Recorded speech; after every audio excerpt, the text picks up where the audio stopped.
Jacques Bonafé. Bonjour. Bienvenue chez vous au Festival de Valenciennes.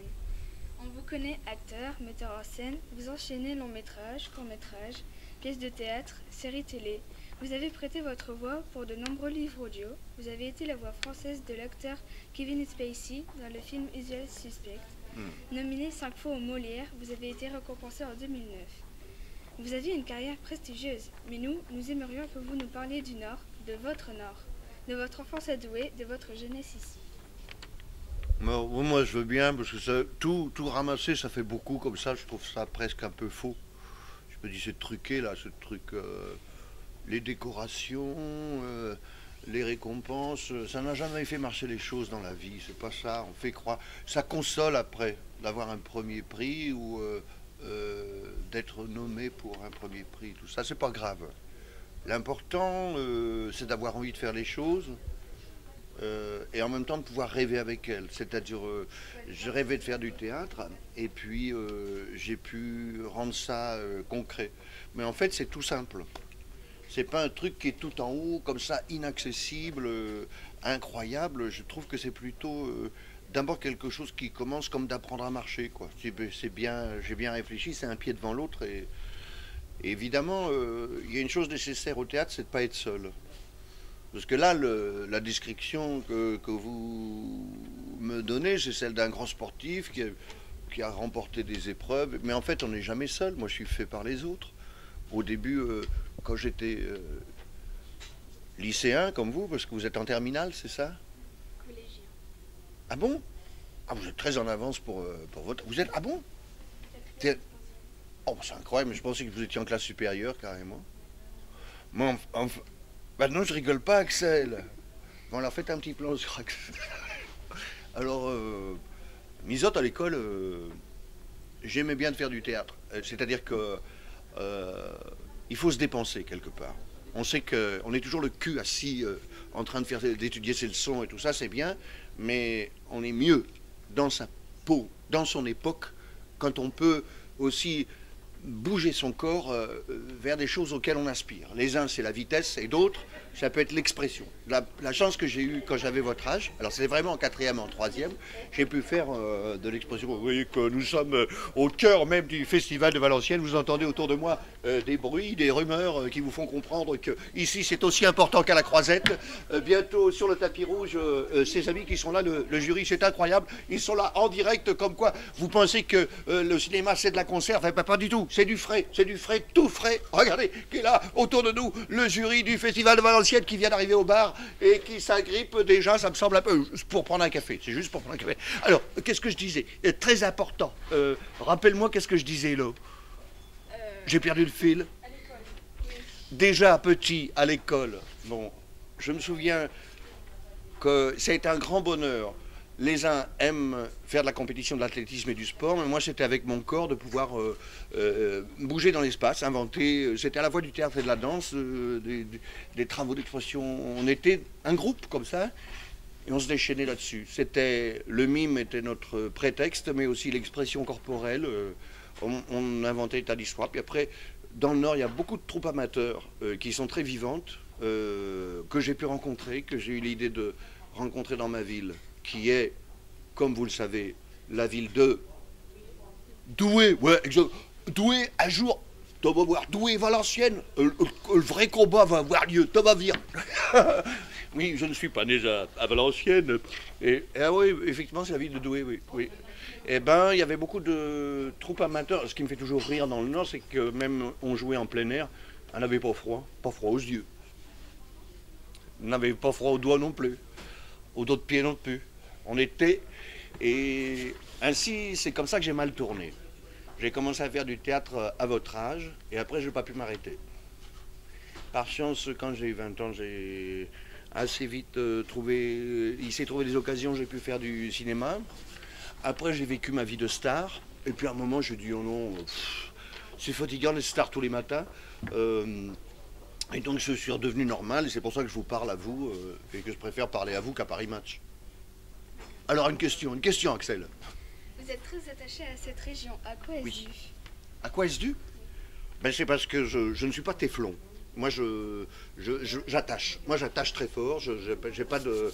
Donc, voilà, tu vois ce que je veux dire? J'ai pas de protection téflon, j'attache. J'attache très fort. Pourquoi je suis attaché à ma région?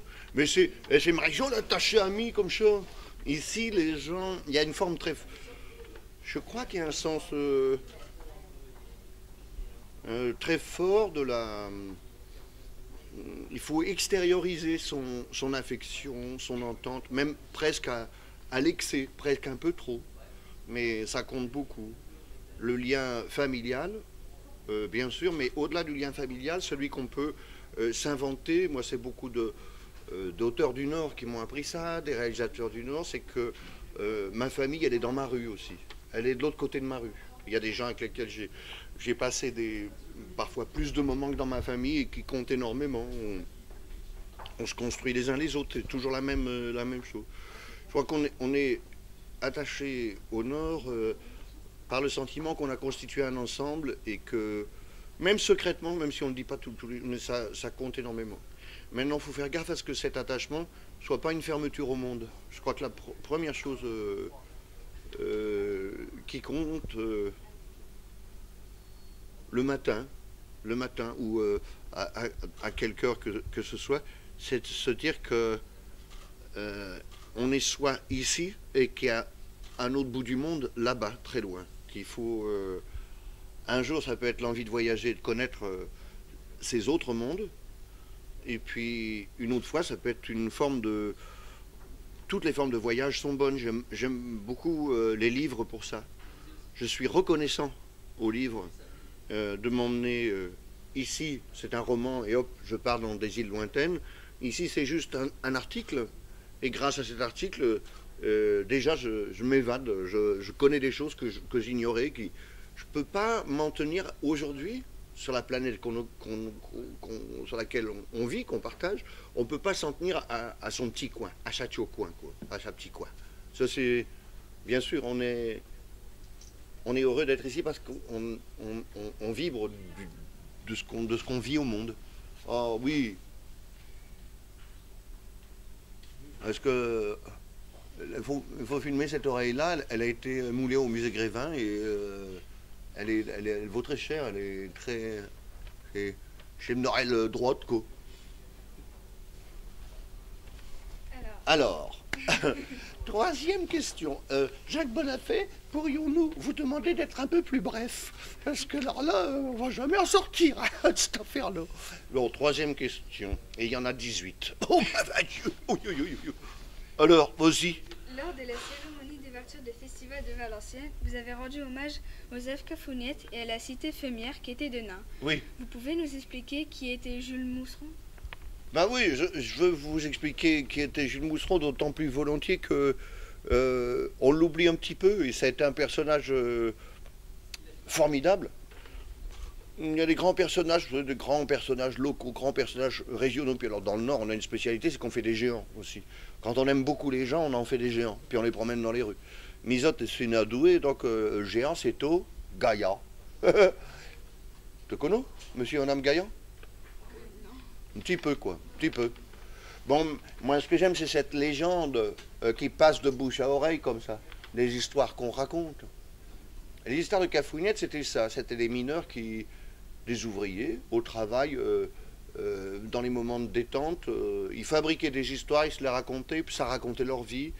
Et puis ça leur faisait du bien. Et puis, en se parlant entre eux, on se parle à travers des histoires. On a des... Attends, je vais te tenir le micro si tu as un petit coup de pompe. Ça va. Bon, et puis, voilà. Donc, Jules Mousseron, il se trouve que c'est un grand bonhomme. Moi, j'aime bien... Il y en a qui aiment bien déguster les pâtisseries. Moi, j'aime bien déguster de la poésie. Et la manière que ce mec-là, cet homme, ce grand homme de Denain, a d'écrire de la poésie, m'a fait comprendre que dans la musique des mots, dans les rythmes qu'il a, c'était un grand poète. Voilà. Et donc, j'ai toujours eu de l'attachement à ça, d'autant plus qu'il y avait parfois un peu d'oubli. Et en plus, c'était facile parce que quand je me mettais à raconter l'histoire de Cafouniette, ça faisait rigoler tout le monde. Alors je ne vais pas me gêner quand même. Voilà. Elles sont jolies, elles sont bien écrites. C'est, je pense, dans Aujourd'hui, c'est quelque chose qui revit aussi énormément. Dans les nouvelles formes de spectacles, les spectacles de conteurs, et en particulier ceux qui inventent. Moi, je raconte des histoires anciennes avec les mineurs, mais ça m'arrive de fabriquer des histoires qui se passent aujourd'hui. Voilà. Ça permet de raconter nos vies.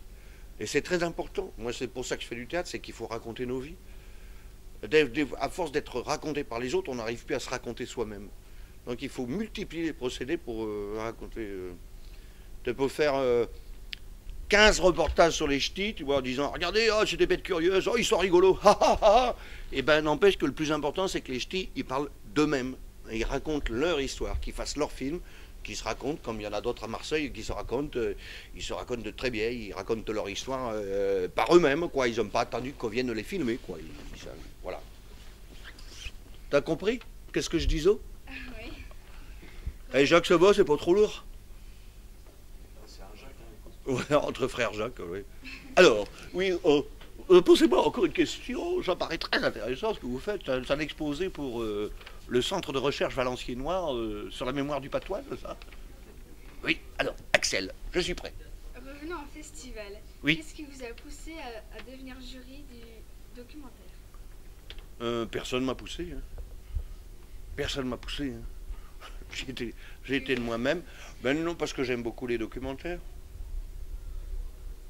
Parfois, les films de reportage sont un peu rapides, un peu superficiels. Un documentaire, c'est, vous le savez, dans le temps de réalisation, beaucoup plus d'intensité, beaucoup plus de temps de travail, beaucoup plus d'images. Le réalisateur de documentaire, il n'est pas rare qu'il travaille plus d'1 an sur un sujet, et puis sur le montage du film, il passe beaucoup de temps, etc. C'est un genre très important qui d'ailleurs est plutôt en bonne santé, si j'ose dire. C'est-à-dire qu'il y a des films de documentaires qui au cinéma ont fait de belles entrées, une belle carrière. C'est très intéressant ce que ça raconte. Et effectivement, au Festival de Valenciennes, alors que je connaissais par sa réputation, il y a quelques-uns des films qui sont des films très importants. Donc être jury, je l'ai fait en me disant c'est un honneur.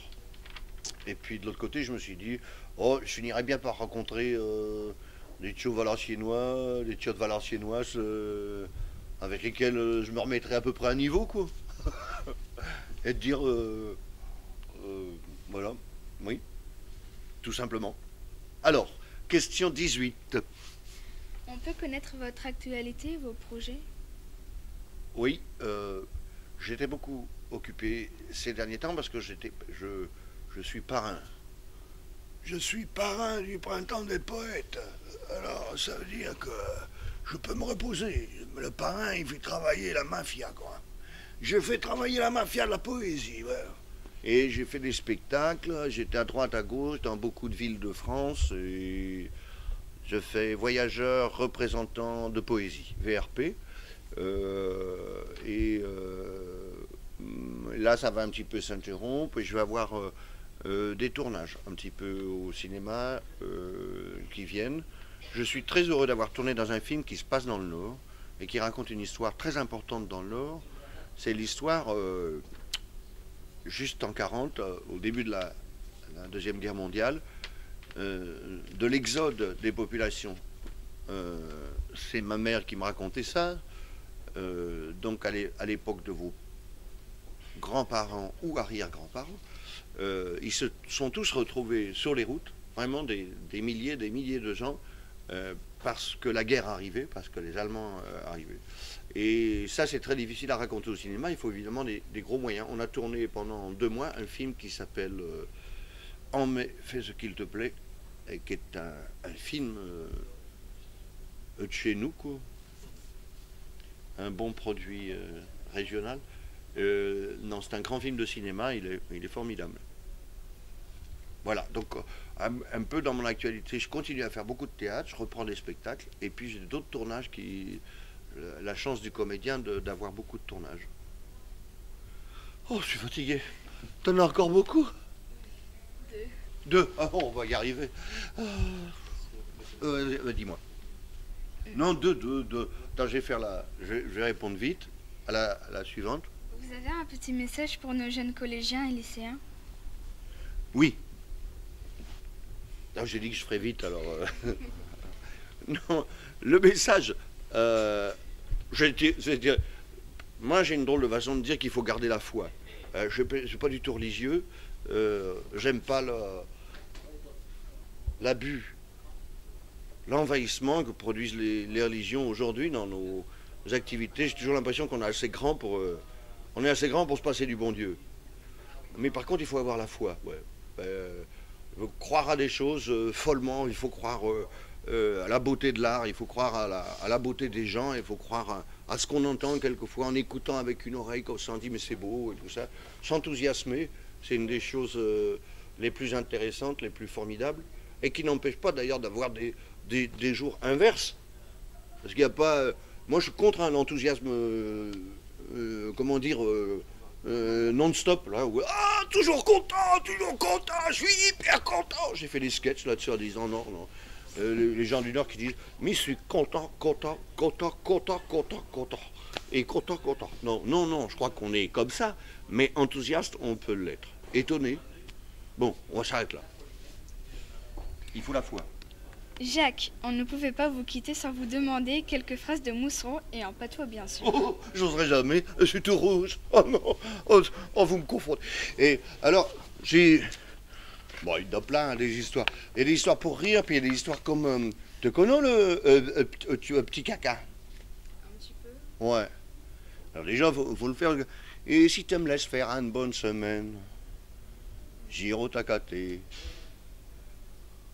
un pantalon de lin, un gilet de laine, comme un petit mineur, te sera faro. C'est drôle tous ces mots-là, quoi. Tous ces mots... c'est la cocasserie des mots qui est invitée dans ces poèmes-là. En parlant de sa petite fille, Jules Mousseron, il a écrit une berceuse, comme ça il écrit elles sont montées d'avance, laissant écrire papa. Oh, les bio petits anges, couquet, bouchi, boula. Ravette, maman, ravette, à ticket de cospu bio, que quand ces trois fillettes dorment un carré manchot. Le lit est tout plein de chair rose et de cheveux répandus. C'est un apothéose de bios amours joufflus.